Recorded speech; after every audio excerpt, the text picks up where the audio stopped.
Well, today we're going to talk about Priti Patel because, well, it's typical, bizarrely, of this government. It sums up everything this current government really is about.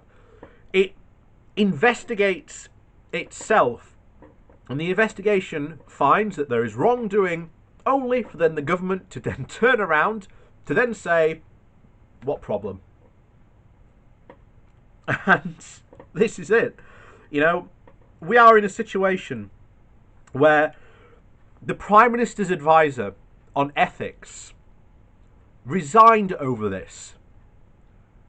So we have to ask that question of, was the only real person currently in number 10, the only person with any ethics whatsoever in keeping with the ministerial code, has just quit because of this? And this is crazy, it's insane. But here we go, we're about to get into it now. But before we do that, please do remember to hit that like and share button. It really does help out the channel. And of course, please do consider becoming my Patreon down below, or there is a one-off donation down below as well. So thank you for all the people that do support me so far. Your support is very, very much appreciated. Right, let's get into it then. So, the title of the article from The Guardian is, Priti Patel is all for personal responsibility unless you're the Home Secretary. Standards in public life has become such a preposterous phase in Boris Johnson's government that the Prime Minister advisor on standards has this morning just resigned. Sir Alex Allen informed the Prime Minister that Priti Patel's behaviour had breached the ministerial code. The Prime Minister then informed the country that the ministerial code had not been breached. Sir Alex has since departed, and I'm sure he wishes the government's much vaunted reset all the best. Meanwhile, calls for tougher sentencing are growing. After a repeat offender was let off with a warning despite having been found guilty for another serious breach. The case will add to a sense that the UK is a soft-touch country where recidivists are not simply allowed but effectively encouraged. In a move likely to cause outrage, activist do-gooders further insist that an offence being possibly unintentional means that it didn't count. The implications of that remark for the wider justice system are catastrophic and a scandal. Says whichever recent quote the Conservative backbencher answers the phone first. The above is, arguably, one way to frame the Home Secretary's latest violation of the ministerial code, given that Priti Patel is the market leader in that sort of talk if it comes to anyone else. I think it's all about taking personal responsibility, explained Patel back in the summer when asked what she would do if she saw her neighbours breaking the rule of 6. If I saw something that I thought was inappropriate, quite frankly, I would effectively call the police. While Priti Patel would snitch on you for having 7 people in your back garden, we don't know she would call the police if she saw her neighbours breaking international law. In fact, she voted for it in the House of Commons. She wouldn't call the police if she saw someone making statements that targeted lawyers in a way that could inspire acts of violence, because it would mean ratting on herself, and she certainly wouldn't take personal responsibility for the behaviour of which she was personally responsible. Why bother?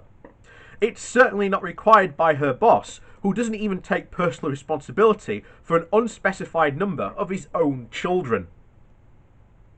Anyway, it's National Anti-Bullying Week, so here's a recap of how the Home Secretary is leading the way. A Cabinet officer report into multiple allegations of bullying against Priti Patel has reported and found compelling evidence thereof. Apparently, this breach of ministerial code may not have been intentional. Try using that excuse for breaking any of the other rules which Patel demands full adherence, and see how you get on. Despite supposedly being unable to see aggressive behaviour in herself, Patel is an expert at falsely accusing others of it.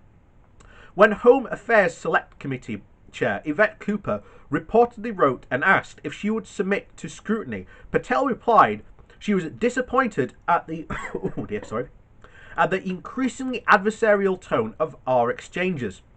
Meanwhile, one of Patel's senior officials, who was reportedly so disappointed by the increasing adversarial tone of his interactions with the Home Secretary, then went so far as to collapse after one of them.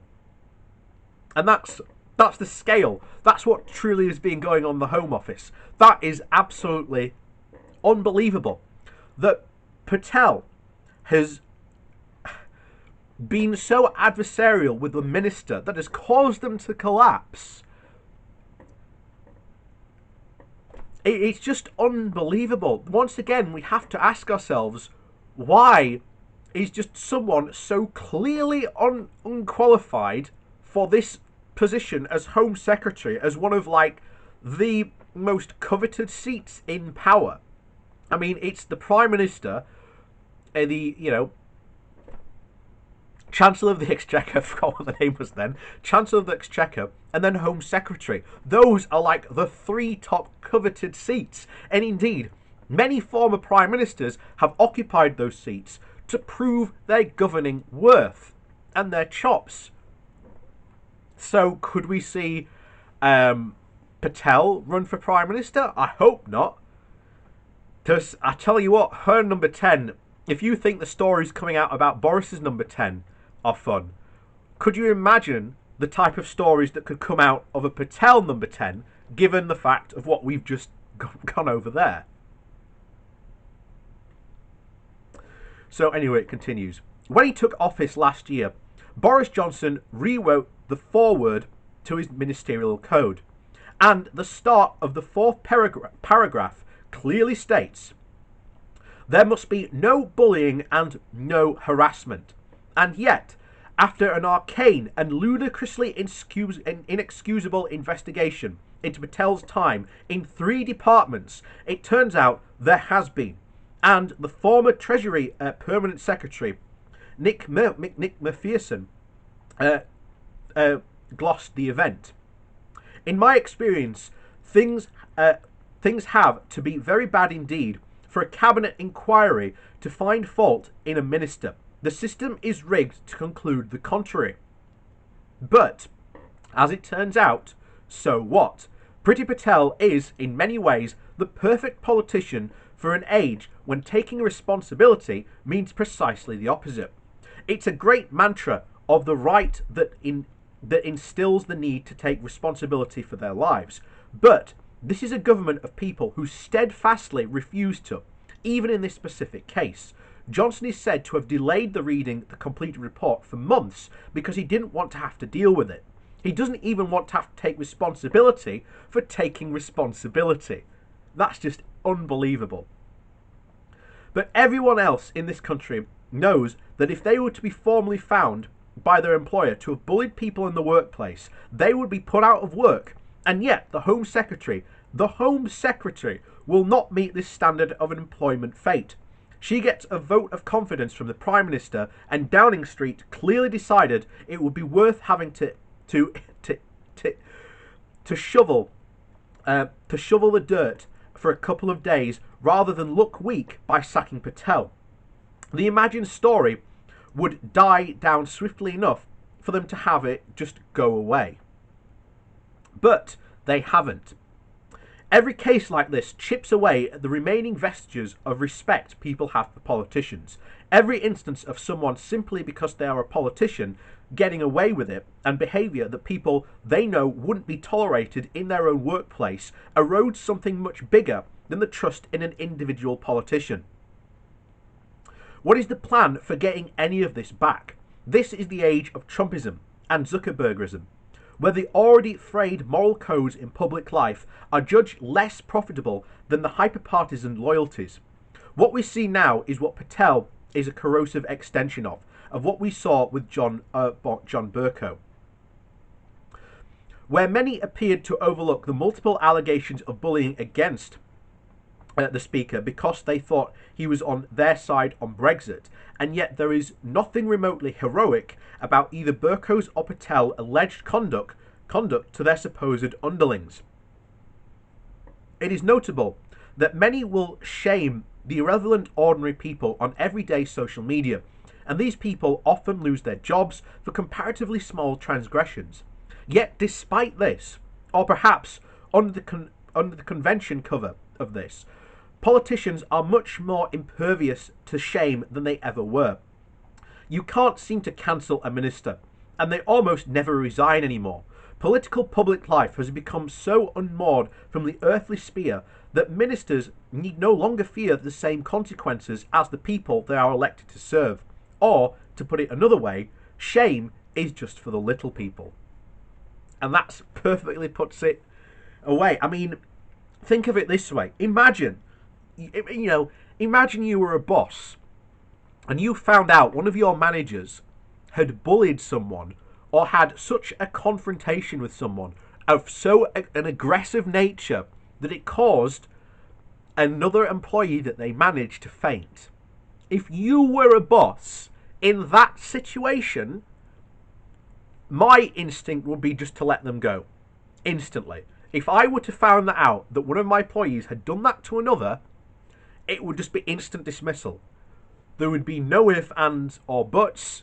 They'd be gone straight away as soon as you found out. And yet here you have Boris Johnson, a man who rewrote the code about taking responsibility, and there was to be no bullying. When he has to take responsibility, he doesn't. He put off reading the report for months because he just didn't want to deal with it. And this not only applies for this case. What if Johnson is just going to put off similar reports of like the disasters of the disasters that is going to be coming forth with Brexit? How do we know that there isn't a report sitting on Boris Johnson's desk about a potential disaster that he just doesn't want to deal with? You know, this is the shape of our current Prime Minister and government, and it's absolutely ridiculous. But there you go. So please do remember to like and share this video. Also, please do consider becoming my Patreon, or there is again a one-off donation link down below. And thank you very much to the people that do support me that way. And as always, thanks for watching, and we'll see you all next time.